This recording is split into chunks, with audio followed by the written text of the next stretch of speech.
It began not with a declaration, but with a cannon blast.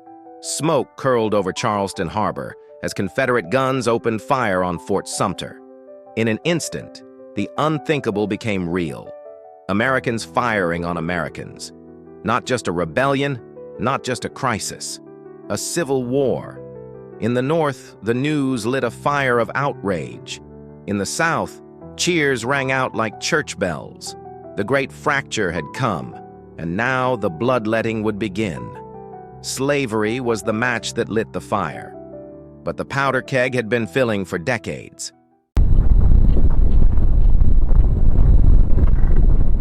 Welcome to Historical Channel, uncovering untold stories, hidden facts, and the strangest chapters of history.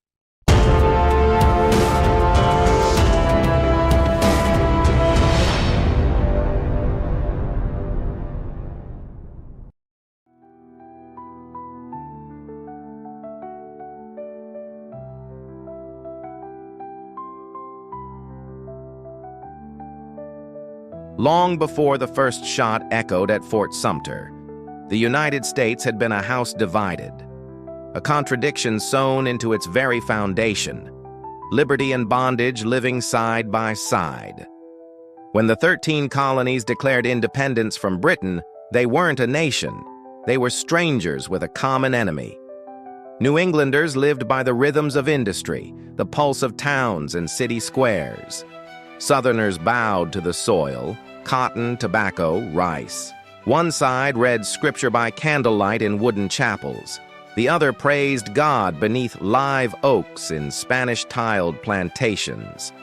And yet together they threw off the crown.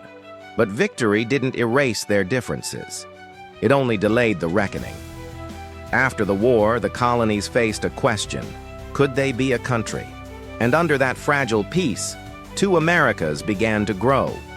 One, a land of canals, telegraphs, and railroads. The other, a kingdom of cotton and chains. Every year their differences sharpened. Every generation the line between them deepened. To the north, slavery was increasingly seen as a moral abomination, a stain on the soul of the Republic. Abolitionist voices grew louder. Garrison, Douglas, Tubman. Newspapers, pulpits, and public squares filled with calls for change. To the South, those same voices sounded like a threat, not just to their economy, but to their way of life. What the North called progress, the South called aggression. And then came the question of expansion. The United States was growing, westward. The open plains and Rocky Mountains called to settlers, miners, and dreamers.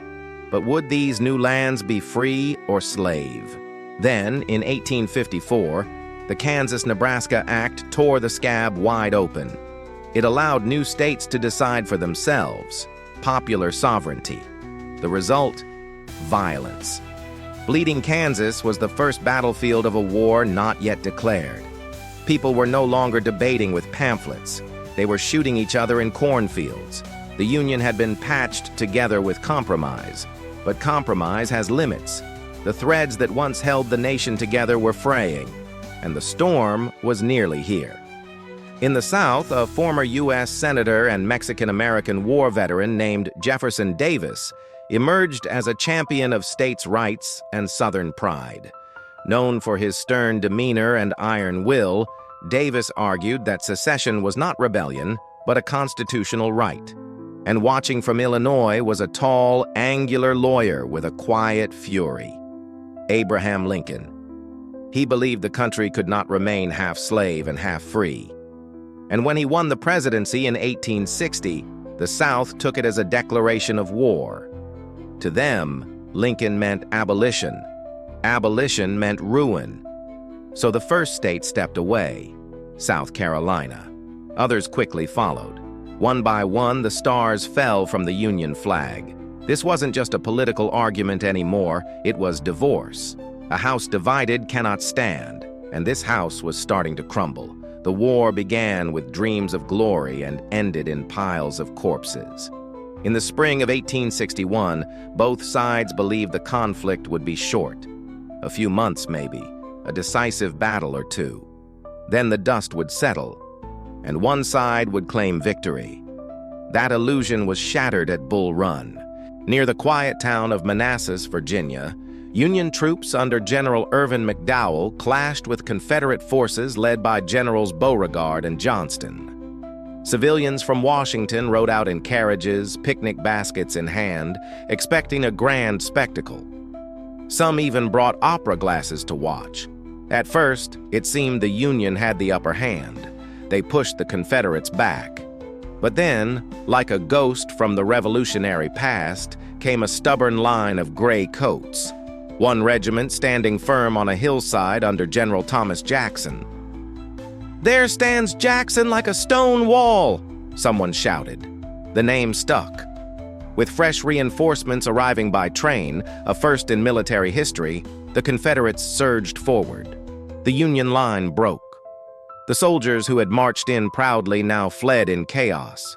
Wagons overturned, muskets were abandoned. Picnic goers ran alongside panicked troops. It wasn't just a defeat. It was humiliation.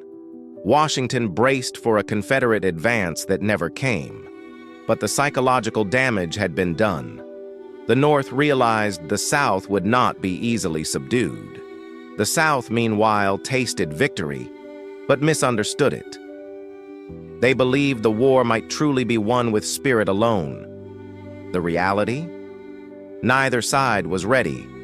The armies were barely armies. Uniforms were mismatched, supplies scarce, leadership often improvised.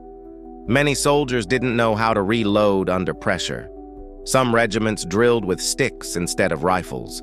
It was a war being fought by volunteers, not professionals. Both governments had called for 90-day enlistments. They assumed that would be enough. By the end of that summer, it was clear they needed a longer war and more men. Newspapers stopped printing cheerful calls to arms and started listing names of the dead. Mothers wept beside telegraph wires. Farms were left untended. A generation vanished into the smoke. The blood had been drawn, and it was only the beginning. At Antietam, 23,000 fell in a single day. The cornfields ran red, the sun rose over smoke-choked hills, and the sound of gunfire echoed like thunder across the landscape. It was the bloodiest single day in American history. The Union Army, under George McClellan, launched wave after wave at Robert E. Lee's entrenched Confederates along Antietam Creek. Neither side gave ground easily.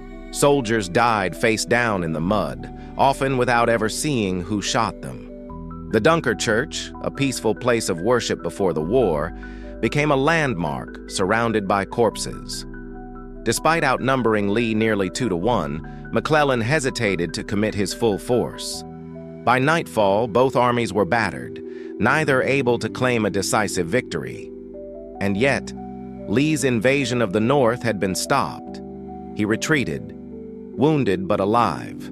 It was a turning point, not just in strategy, but in meaning. President Lincoln had been waiting for a Union victory, or at least the appearance of one. With Lee's retreat, he had what he needed.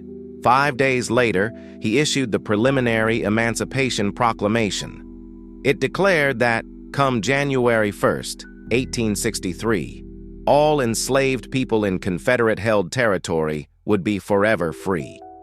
The document didn't free a single person that day, but it changed the purpose of the war, from a battle for union to a battle for freedom. It also changed the politics. Any hopes the Confederacy had for recognition by Britain or France vanished. Those nations, having abolished slavery, could not be seen supporting a rebellion defending it. For Black Americans, it was a beacon. Enslaved people fled plantations and headed for Union lines. Some joined the ranks as soldiers, cooks, laborers. They weren't just escaping bondage, they were helping destroy the system that had bound them. In the South, the proclamation was seen as proof of Northern aggression. It hardened resolve. If freedom for the enslaved was the goal, then to the Confederacy, this was not just a political war, it was existential. The Emancipation Proclamation didn't end slavery overnight, but it redefined the stakes. Now, the world was watching. Now, the war had a new face. Now, the path to justice was written in the smoke of battle. Robert E. Lee, dignified, brilliant in defense, commanding in presence. He was the face of the Confederacy, revered even by his enemies. A son of Virginia, steeped in honor and tradition, Lee turned down command of the Union Army to fight for his home state. His men followed him with fierce loyalty. Lee was a man shaped by a code, the chivalric ideals of duty, loyalty, and sacrifice. He believed deeply in honor, and that guided nearly every decision he made. His strategies in battle often relied on speed, intuition, and bold movement. His victories at Chancellorsville and the 7 Days made him a legend. He inspired, but he also gambled. And on the other side, Ulysses S. Grant, quiet, disheveled, often underestimated, a man of grit more than grandeur. While Lee moved like a chess master, Grant struck like a hammer. He didn't aim for elegance, he aimed for victory. Grant's rise wasn't easy. He had failed in business, struggled with alcohol, and been all but forgotten when the war began.